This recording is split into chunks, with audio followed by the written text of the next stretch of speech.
묵상 기도하시겠습니다.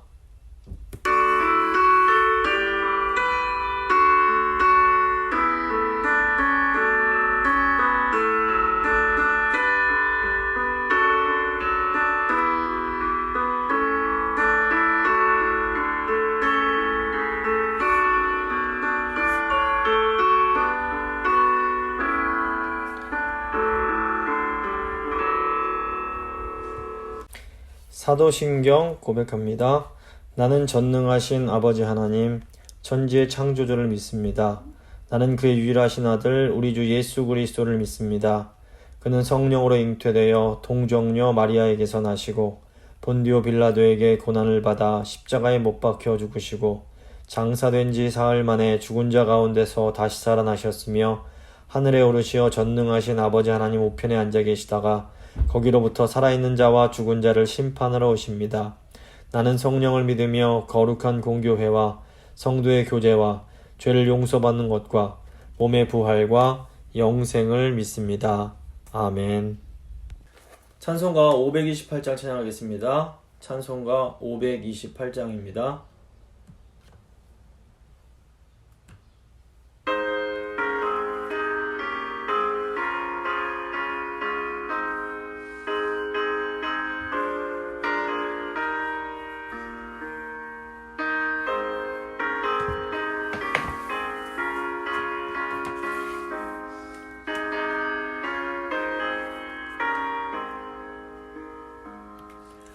예수가 우리를 부르는 소리 음성 부드러워 문 앞에 나와서 사면을 보며 우리를 기다리네. 오라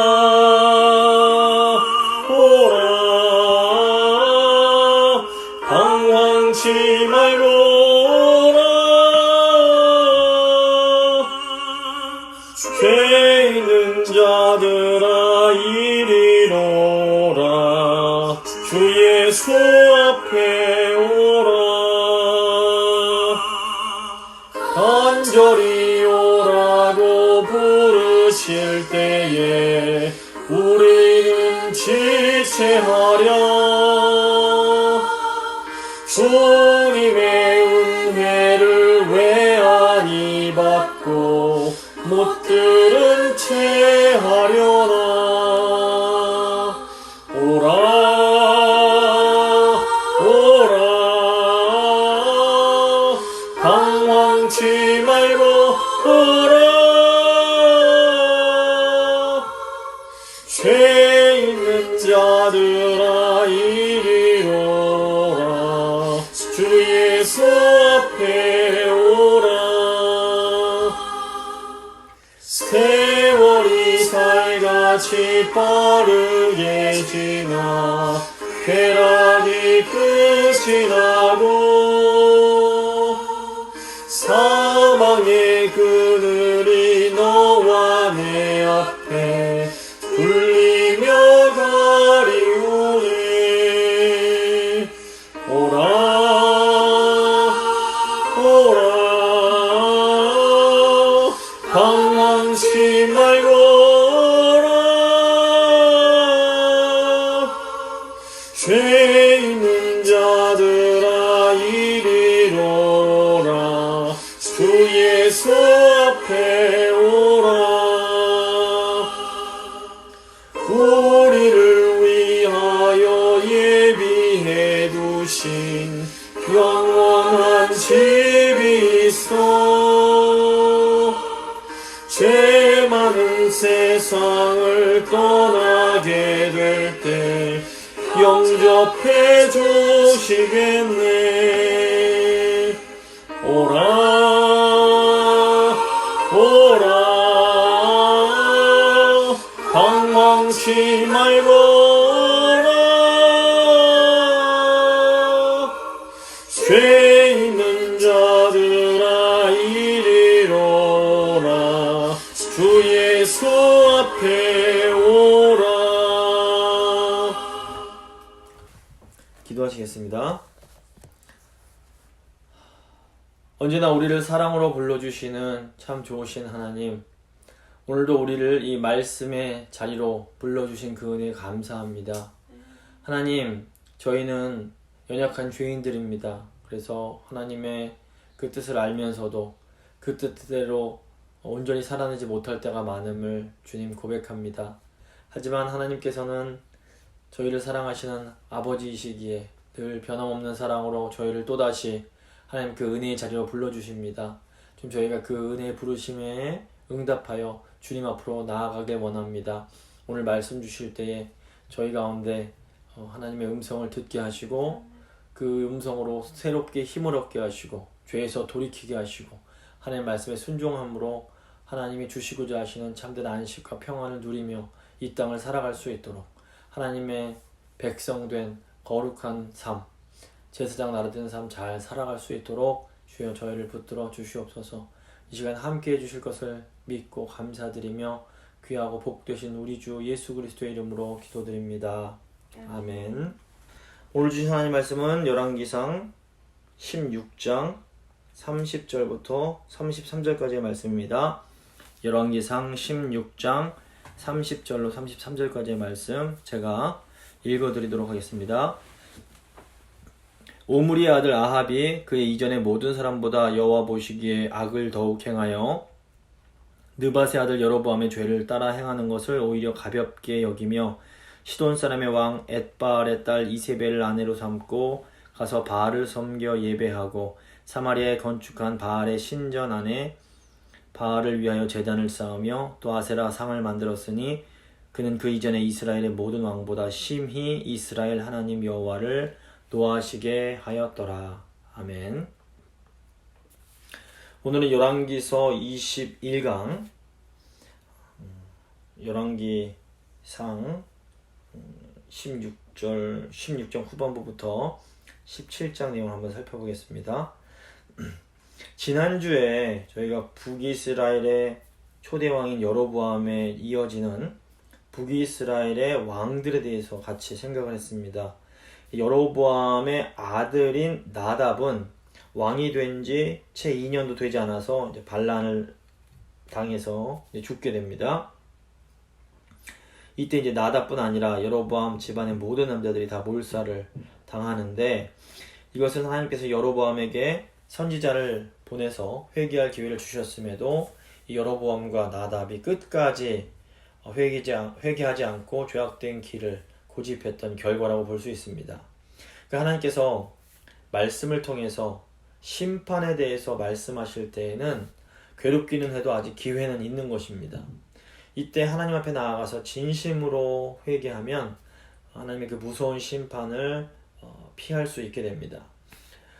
나답을 죽이고 여로보암의 그 가문을 완전히 무너뜨린 이 바아사는 이제 왕이 되어서 24년간 북이스라엘을 통치하게 됩니다. 하지만 바아사도 여로보암처럼 하나님이 보시기에 악한 길을 갔습니다.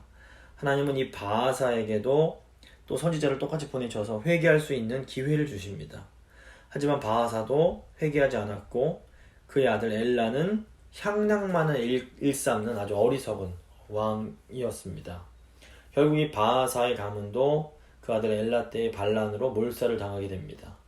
그러니까 어떤 의미에서 보면 인류의 역사는 이렇게 인간의 어리석음이 계속해서 반복되는 과정이라고 볼 수 있습니다.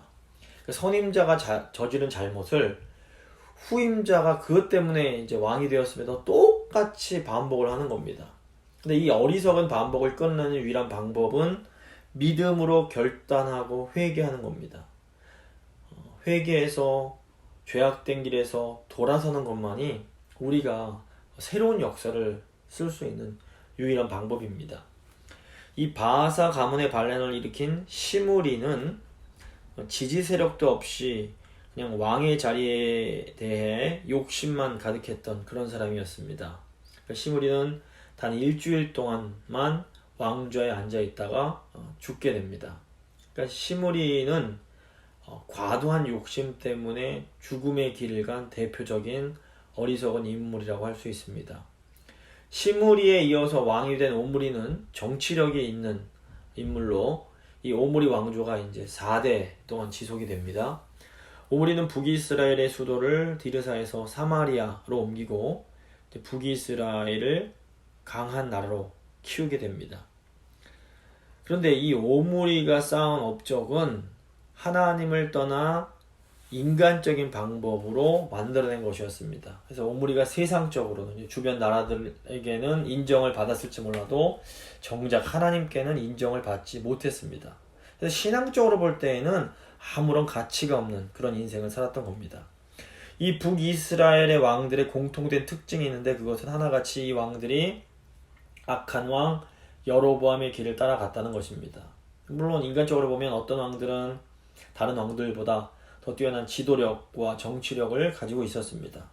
하지만 이제 하나님의 관점에서 볼 때에는 24년간을 통치하면서 많은 업적을 쌓은 그런 왕이나 단 2년, 아니 단 일주일 동안밖에 통치하지 못하고 자리에서 쫓겨난 왕들이나 별로 다를 게 없는 겁니다. 세속적 관점에서는 이 세상에서 얼마나 많은 일을 성취하고 얼마나 큰 것을 이룩했는가, 이것이 참 중요합니다.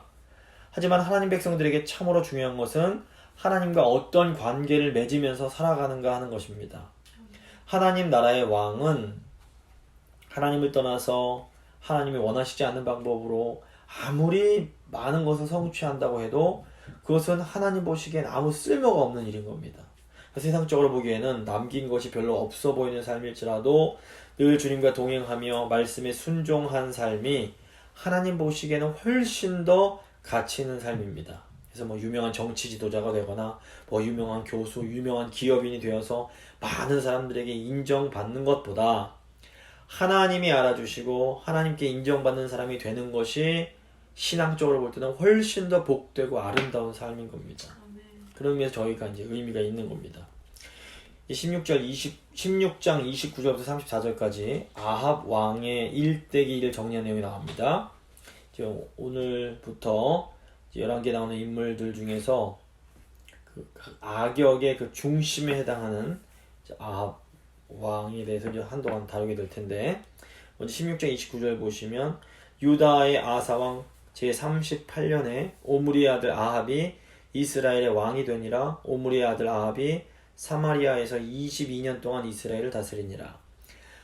아합이 이제 사마리아에서 왕이 되어서 22년간을 통치를 합니다. 열왕기서는 아합 왕이 북이스라엘을 다스리던 기간에 있었던 일을 굉장히 자세하게 길게 기록을 합니다. 이것은 아합 왕이 행한 일이 하나님 보시기에 아주 지독하게 악독했기 때문에 그렇습니다. 30절부터 33절 보시면 오므리 아들 아합이 그의 이전의 모든 사람보다 여호와 보시기에 악을 더욱 행하여 느밧의 아들 여로보암의 죄를 따라 행하는 것을 오히려 가볍게 여기며 시돈 사람의 왕 엣바알의 딸 이세벨을 아내로 삼고 가서 바알을 섬겨 예배하고 사마리아에 건축한 바알의 신전 안에 바알을 위하여 제단을 쌓으며 또 아세라상을 만들었으니 그는 그 이전에 이스라엘 모든 왕보다 심히 이스라엘 하나님 여호와를 노하시게 하였더라.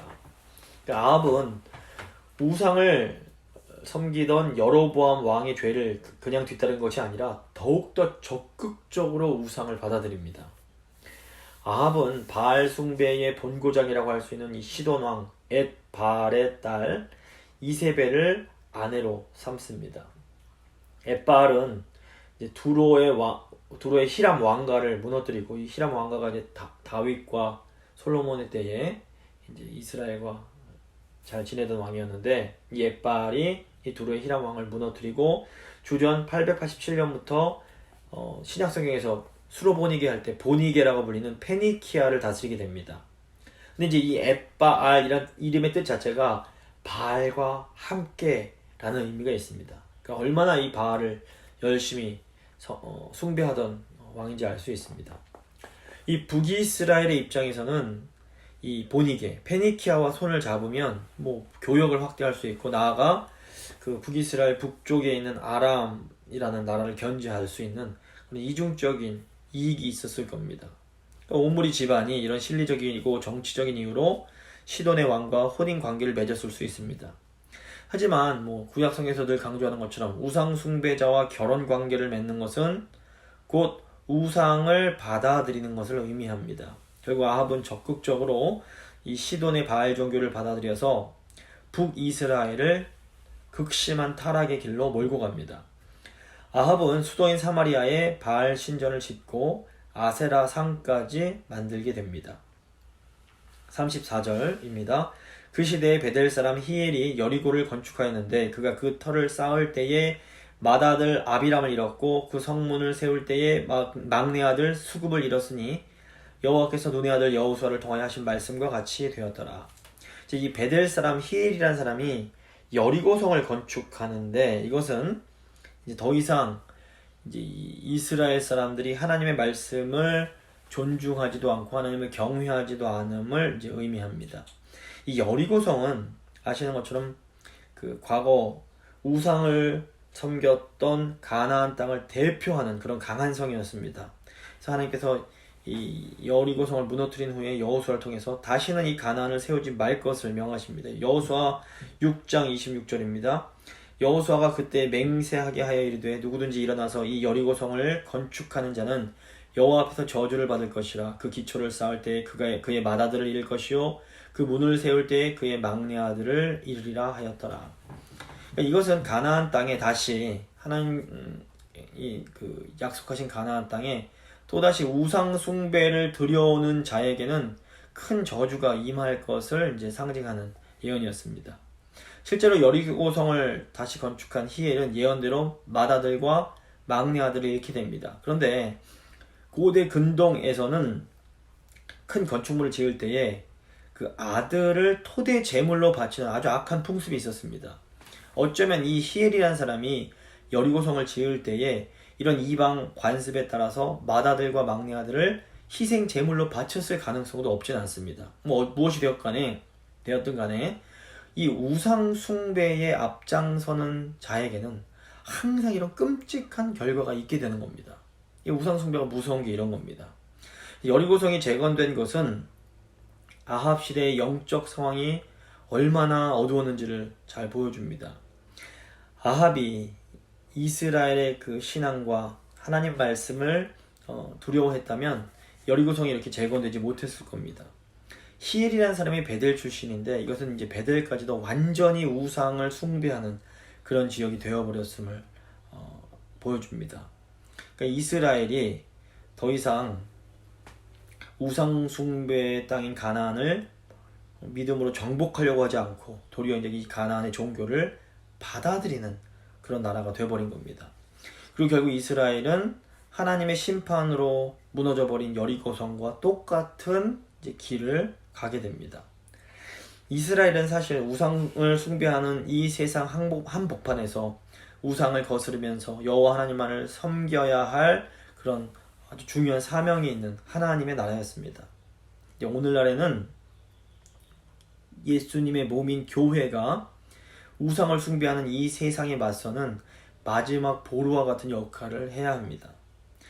교회가 이스라엘처럼 우상 숭배에 넘어가면 더 이상 그 사회에는 아무 소망이 없는 겁니다.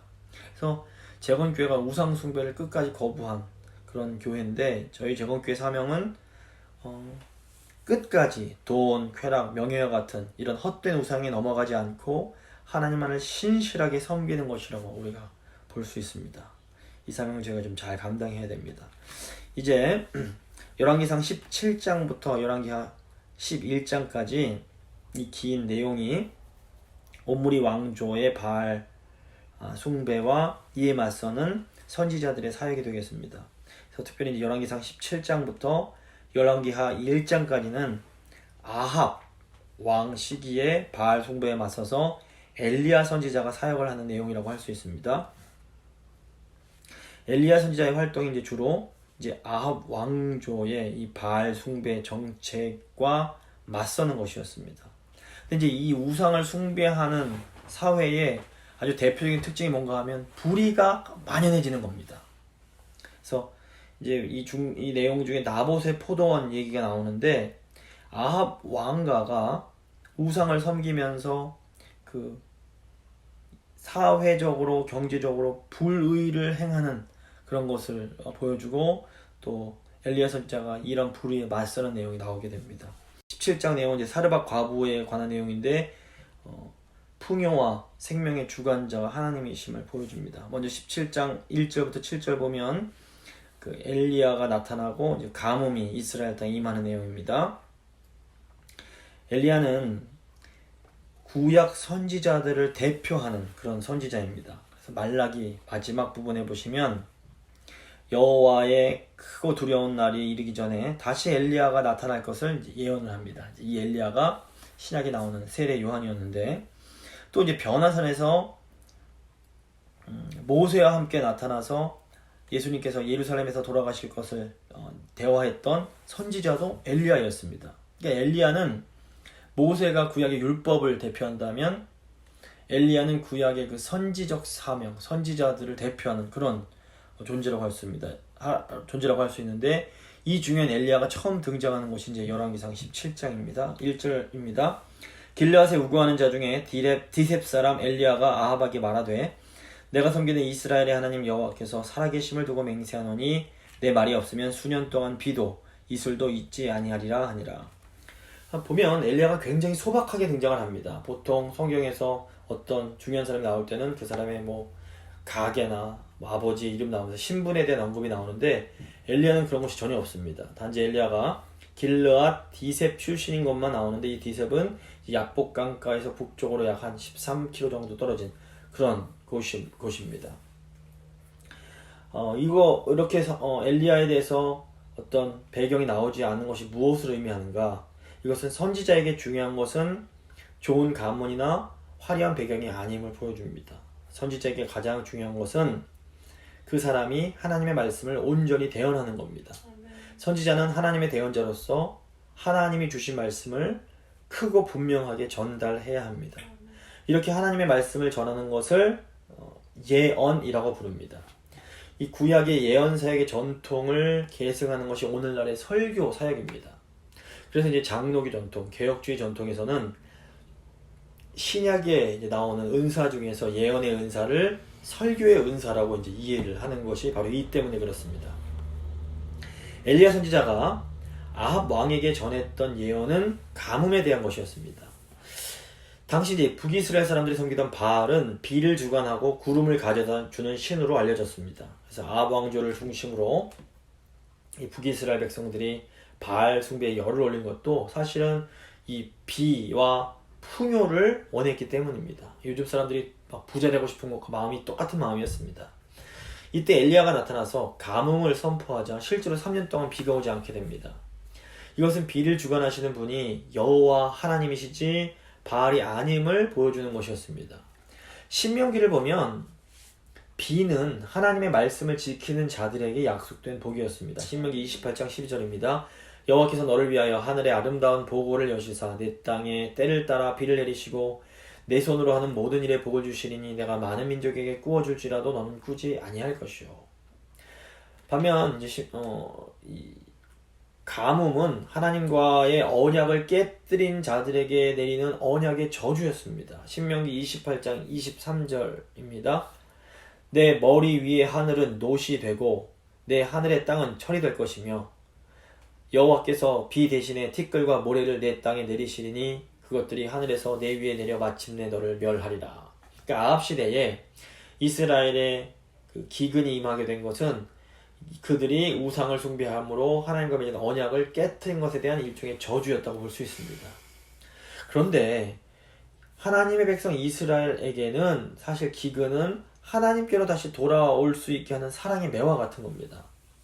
이렇게 선지자를 통해서 무서운 심판의 메시지가 들려지고 이런 기근을 통해서 징계를 받는 것은 어떤 의미에서 사실 좋은 일입니다. 왜냐면 아직 이것은 하나님께서 이스라엘을 사랑하고 계시고 이스라엘이 돌아오기를 원하고 계심을 보여주는 증거이기 때문에 그렇습니다. 2절부터 6절 말씀입니다. 여호와의 말씀이 엘리야에게 임하여 이르시되 너는 여기서 떠나 동쪽으로 가서 요단 앞 그릿 시냇가에 숨고 그 시냇물을 마시라. 내가 까마귀들에게 명령하여 거기서 너를 먹이게 하리라. 그가 여호와의 말씀과 같이 하여 곧 가서 요단 앞 그릿 시냇가에 머물매 까마귀들이 아침에도 떡과 고기를 저녁에도 떡과 고기를 가져왔고 그가 시냇물을 마셨으나 기근이 임할 때 하나님은 엘리야를 요단강 동쪽에 있는 그릿 시냇가로 보내셔서 까마귀들을 통해서 먹이십니다. 그러니까 하나님께 순종하는 하나님의 종들은 기근 가운데에서도 하나님의 돌보심을 받습니다. 하나님을 의지하고 하나님께 순종하는 것이 사실은 그래서 가장 안전하고 평안한 삶임을 저희가 잊어서는 안 됩니다. 그런데 왜 하필 하나님께서 이 까마귀를 통해서 엘리야에게 떡과 고기를 공급하셨을까요? 성경을 보면 까마귀는 하나님의 백성이 먹지 못하도록 금지된 부정한 동물이었습니다. 그럼에도 불구하고 하나님께서 까마귀를 통해서 엘리야를 먹이신 것은 아마도 엘리야가 장차 이제 이방 땅 사르밧 과부로부터 공궤를 받게 될 것을 상징적으로 이제 보여준다고 볼 수 있습니다. 사도행전 보시면 하나님께서 로마인인 고넬료, 이방인이지만 고넬료를 구원하시기 위해서 미리 베드로에게 부정한 짐승을 내려주셔서 그걸 먹으라고 이렇게 하시는 내용이 나옵니다. 이 마찬가지로 하나님께서는 까마귀를 통해서 미리 먹을 것을 공급하심으로 이방인을 향한 엘리야의 마음을 이렇게 준비시키셨다라고 볼 수 있습니다. 이제 17장 7절부터 19절 보면 기근과 믿음의 내용이 나옵니다. 7절입니다. 땅에 비가 내리지 아니하므로 얼마 후에 그 시내가 마르니라. 여호와의 말씀이 엘리야에게 임하여 이르시되 너는 일어나 시돈에 속한 사르밧으로 가서 거기 머물라. 내가 그곳 과부에게 명령하여 내게 음식을 주게 하였느니라. 시간이 지나면서 이제 그릿 시내가의 물도 마르게 됩니다. 이제 하나님께서 이때 엘리야를 이방 지역인 시돈 땅 사르밧에 있는 한 과부에게로 보내십니다. 이 시돈은 아합의 부인인 이세벨의 고향으로 바알 숭배의 본거지였습니다. 그런데 하나님께서 엘리야를 바알 숭배의 중심지로 보내시는 겁니다.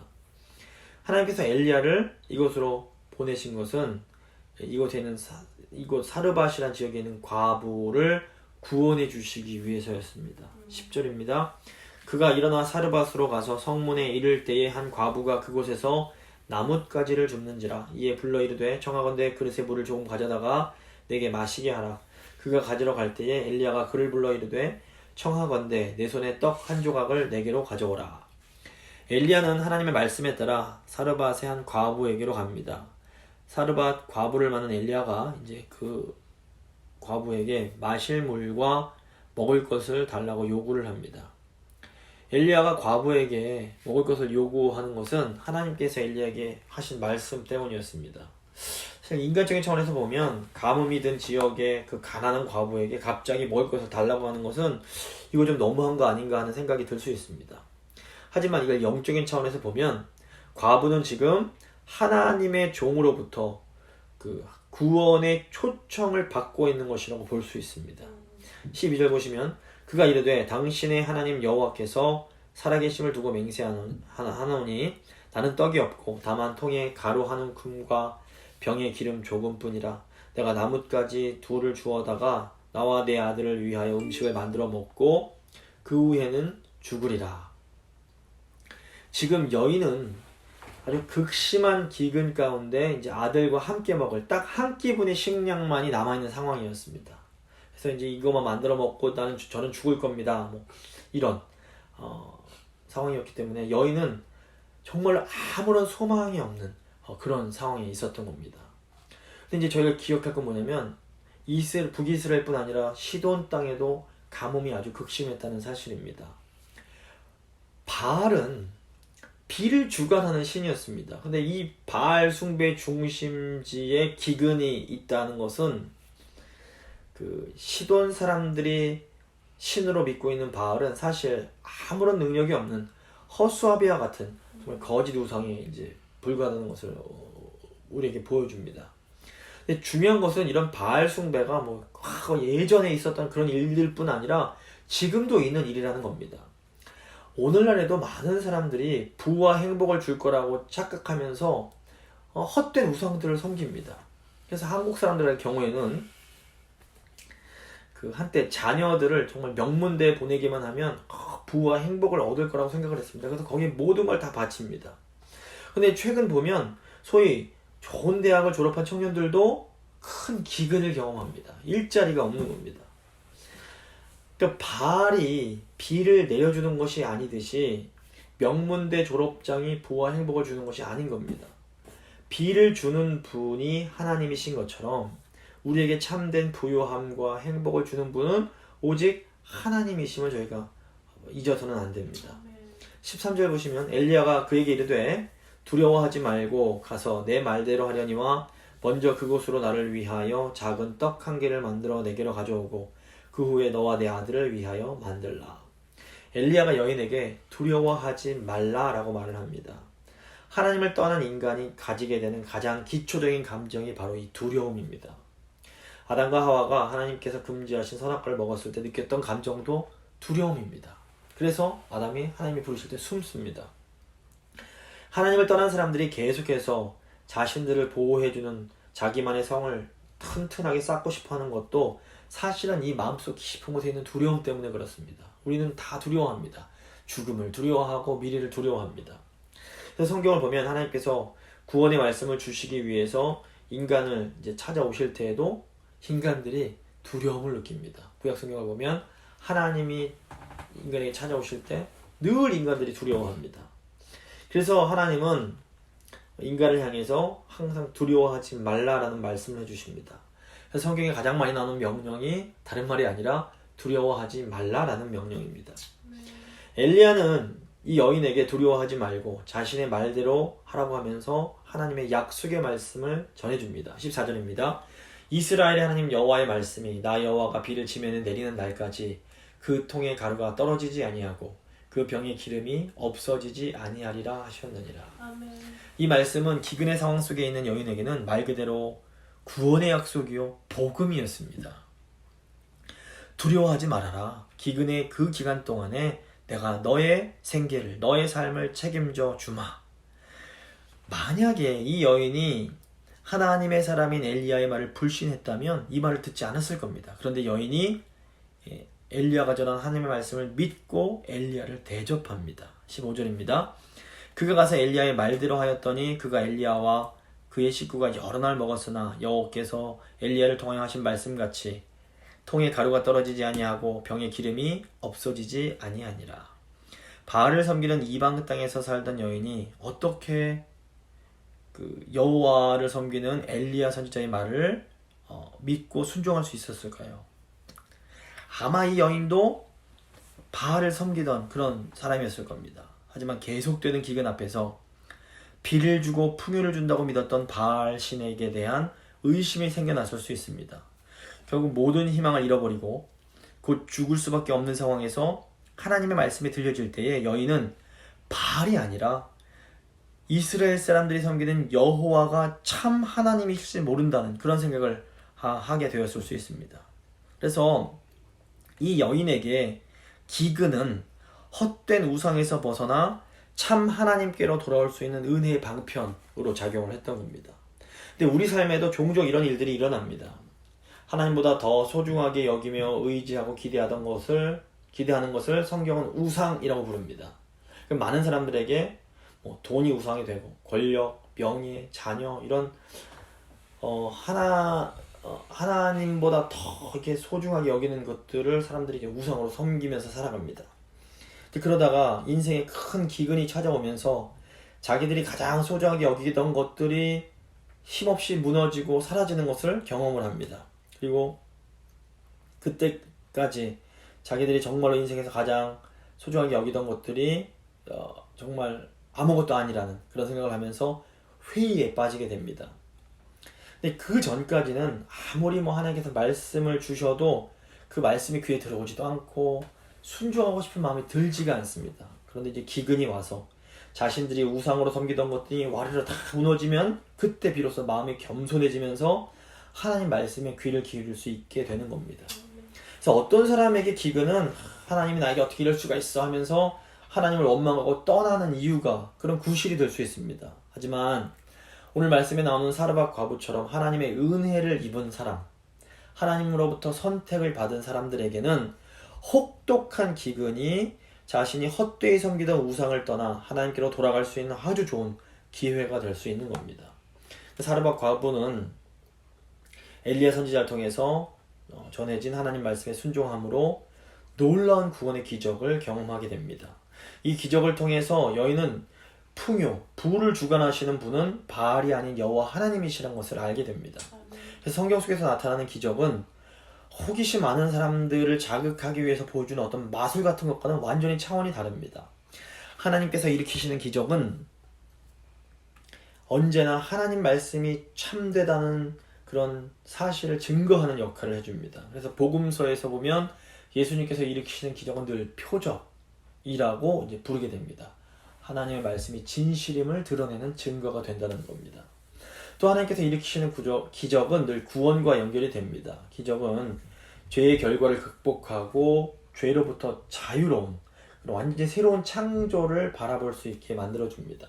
그래서 하나님께서 에덴 동산에 있던 아담과 하와에게 부족함 없이 모든 것을 공급해 주셨던 것처럼 새롭게 창조될 새 예루살렘에서는 더 이상 죽음, 애통, 울부짖음, 고통 이런 것이 없다는 것을 우리가 기적을 통해서 바라볼 수 있게 됩니다.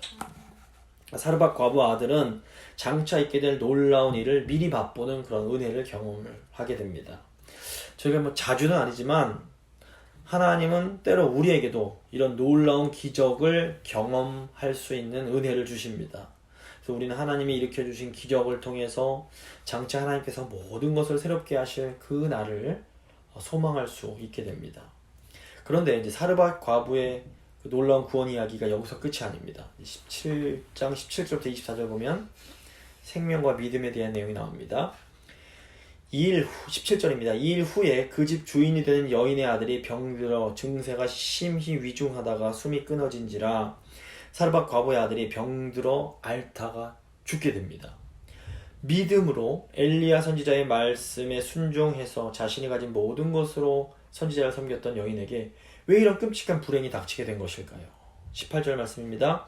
여인이 엘리야에게 이르되 하나님의 사람이여 당신이 나와 더불어 무슨 상관이 있기로 내 죄를 생각나게 하고 또 내 아들을 죽게 하려고 내게 오셨나이까. 여인은 엘리야 선지자를 향해서 왜 내 인생에 찾아 들어와서 내 죄를 생각나게 하고 내 아들을 죽였냐고 따집니다. 이 여인은 기적의 하나님은 알았지만 아직 하나님이 어떤 분이신지에 대해서 잘 알지 못하고 하나님을 오해하고 있었습니다. 하나님께서 엘리야 선지자를 사르밧 과부에게 보내신 것은 그 여인의 죄를 들춰내고 그것을 벌 주시기 위해서가 결코 아니었습니다. 하나님이 엘리야를 보내신 것은 참된 생명의 주인이 누구이신지를 알려주시기 위함입니다. 당시 바알 숭배자들은 생명이 바알에게 달려있다라고 믿었습니다. 그래서 바알 신화를 보면 바알이 일정 기간 죽어서 지하세계에 머물다가 다시 부활하게 된다는 그런 내용이 나옵니다. 사람들은 바알이 죽어서 지하세계에 갇혀있을 때에는 하늘에서 비가 그치고 모든 풀들이 마르고 땅이 갈라지는 그런 죽음이 이 세상을 지배하다가 바알이 다시 살아나게 되면 하늘에서 다시 비가 내리고 풀들이 다시 살아나게 된다는 그런 믿음을 가지고 있었습니다. 하나님이 이런 잘못된 생각에 지배하는 이 우상의 땅에 하나님의 선지자를 보내주십니다. 하나님의 선지자를 통해서 생명의 주인이 바알이 아니라 여호와 하나님이심을 알려주기 원하셨던 겁니다. 요한복음을 보시면 예수님께서 친구 나사로가 죽어간다는 소식을 들으시고도 빨리 서둘러 가지 않으시고 일부러 나사로가 죽을 때까지 지체하는 모습을 보게 됩니다. 이것은 사람들로 하여금 예수님이야말로 생명이요 부활이심을 보여주시기 위해서였습니다. 사르밧 과부의 아들이 일시적으로 죽은 것도 바로 이런 맥락에서 저희가 이해할 수 있습니다. 이를 통해서 하나님은 생명을 죽이는 이도 하나님이시요 살리는 이도 하나님이심을 분명하게 드러내십니다. 19절부터 21절입니다. 엘리야가 그에게 그의 아들을 달라 하여 그를 그 여인의 품에서 받아 안고 자기가 거처하는 다락에 올라가서 자기 침상에 누이고 여호와께 부르짖어 이르되 내 하나님 여호와여 주께서 또 내가 우구하는 집 과부에게 재앙을 내리사 그 아들이 죽게 하셨나이까 하고 그 아이 위에 몸을 3번 펴서 엎드리고 여호와께 부르짖어 이르되 내 하나님 여호와여 원하건대 이 아이의 혼으로 그의 몸에 돌아오게 하옵소서 하니 엘리야 선지자는 죽은 아들을 자신의 처소에 데리고 가서 하나님께 부르짖으면서 기도합니다. 엘리야가 죽은 아이 위에 자기 몸을 펴는 일을 3번 반복하는데 이 행동은 구약에 종종 나타나는 선지적 상징 행위라고 볼 수 있습니다. 그러니까 엘리야의 행동에는 이 아이와 자신을 완전하게 동일시하면서 아이의 죽음을 자신의 것으로 취하고 자신의 생명과 호흡을 아이에게 주겠다는 그런 의미가 들어있다라고 볼 수 있습니다. 그러니까 엘리야의 행동은 하나님의 말씀을 대언하는 선지자가 어떤 마음을 가지고 있어야 하는지를 우리에게 보여줍니다. 선지자는 죽음 가운데 있는 사람들의 불행을 깊이 공감하면서 그들에게 자신이 하나님으로부터 받은 소망, 비전, 생명을 나눠주기를 소망해야 됩니다. 근데 이 마음이 선지자 중에 선지자이신 예수 그리스도의 마음이었습니다. 그래서 예수님은 나사로의 죽음을 슬퍼하는 자들을 보시면서 심령의 비통히 여기시고 불쌍히 여기십니다. 또 예수님은 십자가 위에서 자기 백성들의 죄를 대신 담당하시고 죽으심으로 우리에게 생명을 주십니다. 죽은 아이 위에 자기 몸을 펴는 엘리야의 모습은 세상 죄를 위해서 자기 몸을 십자가 위에 내어주신 예수 그리스도의 모습을 예표하는 것이었다라고 볼 수 있습니다. 22절입니다. 여호와께서 엘리야의 소리를 들으심으로 그 아이의 혼이 몸으로 돌아오고 살아난지라. 엘리야가 그 아이를 안고 다락에서 방으로 내려가서 그의 어머니에게 주며 이르되 보라 내 아들이 살아났느니라. 사르밧 과부는 기근의 상황에서 밀가루가 떨어지지 않고 기름이 마르지 않는 기적을 보게 됩니다. 이를 통해서 하나님이 참으로 풍요를 주관하는 분이심을 이제 깨닫게 됩니다. 하지만 사르밧 과부는 아직 하나님이 생명의 주인이시라는 것까지는 깨닫지를 못하고 있었습니다. 근데 이제 하나님께서 아이를 살려주신 후에 과부가 하는 고백이 무엇입니까? 24절입니다. 여인이 엘리야에게 이르되 내가 이제야 당신은 하나님의 사람이시오 당신의 입에 있는 여호와의 말씀이 진실한 줄 아노라 하니라. 사르밧 과부는 자기 아들에게 일어난 일을 통해서 하나님이 어떤 분이신지를 이제 온전히 알게 됩니다. 아들의 죽음이라는 이 일시적인 비극은 이 여인이 하나님이 어떤 분이신지를 깨닫게 되는 아주 중요한 계기가 되는 겁니다. 우리 삶도 마찬가지입니다. 때로 우리도 상상할 수 없는 큰 상실과 아픔을 경험할 수 있습니다. 하지만 하나님의 백성들에게는 이런 큰 아픔이 생명의 주인이신 하나님을 온전히 알게 되는 아주 소중한 기회가 될 수 있습니다. 말씀 마무리 짓도록 하겠습니다. 하나님은 우상을 숭배하는 이스라엘에 기근이 임하게 하시고 엘리야 선지자를 그 우상 숭배의 땅인 그 사르밧 과부에게로 보내십니다. 기근과 죽음은 참으로 고통스러운 일이지만 이런 괴로운 일들이 하나님의 은혜를 입은 자들, 하나님의 선택을 입은 하나님의 사람들에게는 놀라운 구원의 기회가 됩니다. 하나님의 사람은 기근과 죽음을 통해서 풍요와 생명이 오직 하나님께 달려있음을 깨닫고 고백하게 됩니다. 사실 지금 우리도 기근과 죽음의 상황에 놓여 있다고 볼 수 있습니다. 어떤 사람들에게는 이 고통의 상황이 하나님을 원망하는 상황이 될 수 있습니다. 하지만 하나님의 은혜를 입은 사람들에게는 이런 고난의 상황이 하나님의 어떤 분이신지를 새롭게 깨닫고 더 깊은 구원으로 나아가는 소중한 기회가 될 수 있습니다. 하나님을 사랑하는 자, 곧 그 뜻대로 부르심을 입은 자들에게는 모든 것이 합력하여 선을 이루게 됩니다. 그래서 저희가 지금 어려운 상황이 있지만 고난 중에 더욱더 하나님만 온전히 의지하며 더 하나님을 온전히 알 수 있는 소중한 기회가 되게 해달라고 간절히 하나님 앞에 기도하도록 하겠습니다. 기도하시겠습니다. 하나님 감사합니다.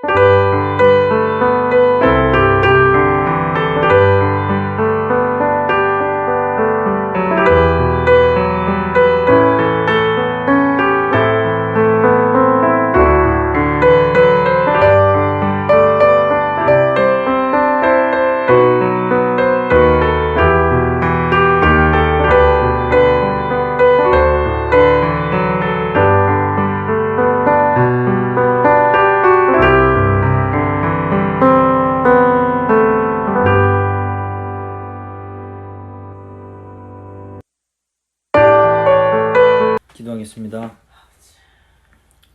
살아계신 하나님 감사합니다. 저희가 지금 기근을 만났고 또 사망을 눈앞에서 보고 있습니다. 주님, 이런 고난이 저에게 참으로 어려움으로 다가옵니다.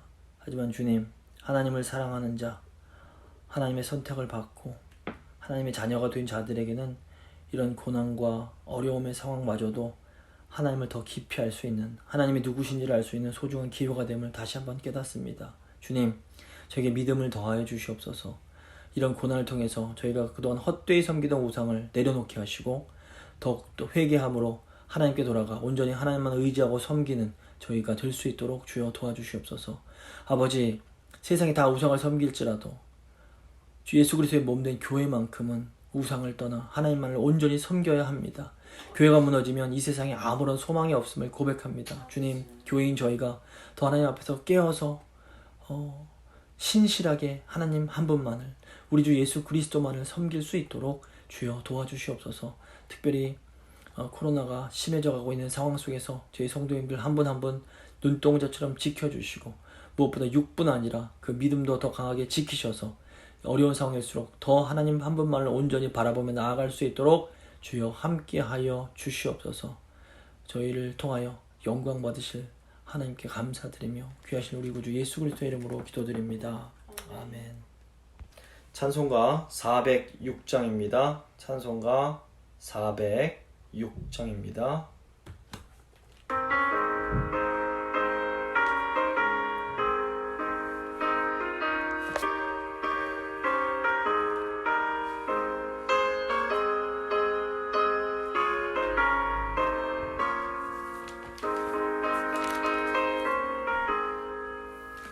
고난의 영혼 편히 곳과 풍랑이로도 안전한 보고 폭풍까지도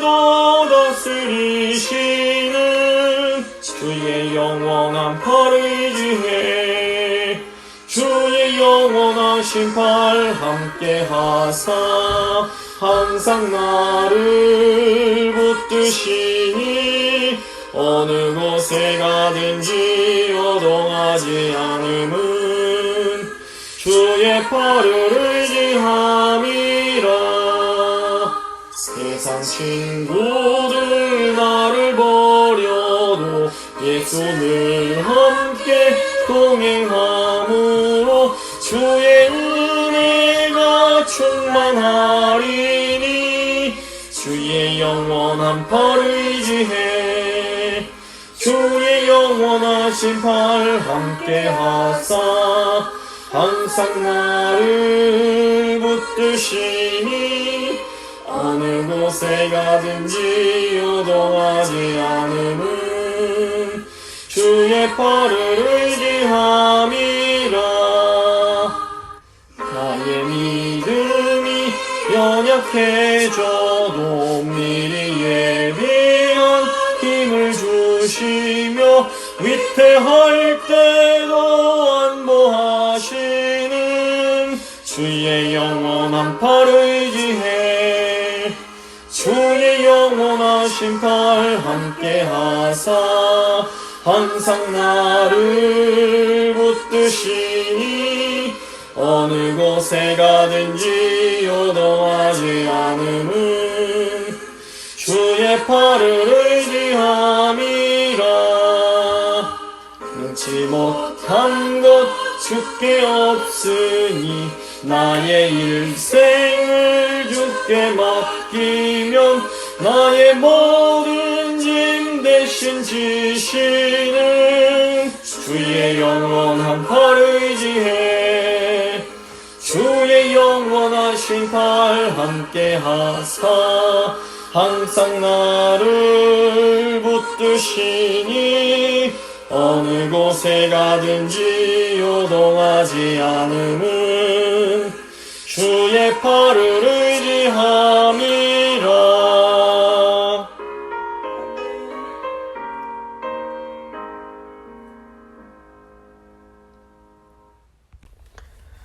주님 가르쳐 주신 기도로 예배 마치도록 하겠습니다. 하늘에 계신 우리 아버지, 아버지의 이름을 거룩하게 하시며 아버지의 나라가 오게 하시며 아버지의 뜻이 하늘에서와 같이 땅에서도 이루어지게 하소서. 오늘 우리에게 일용할 양식을 주시고 우리가 우리에게 잘못한 사람을 용서해 준 것 같이 우리 죄를 용서해 주시고 우리를 시험에 빠지지 않게 하시고 악에서 구하소서. 나라와 권능과 영광이 영원히 아버지의 것입니다. 아멘.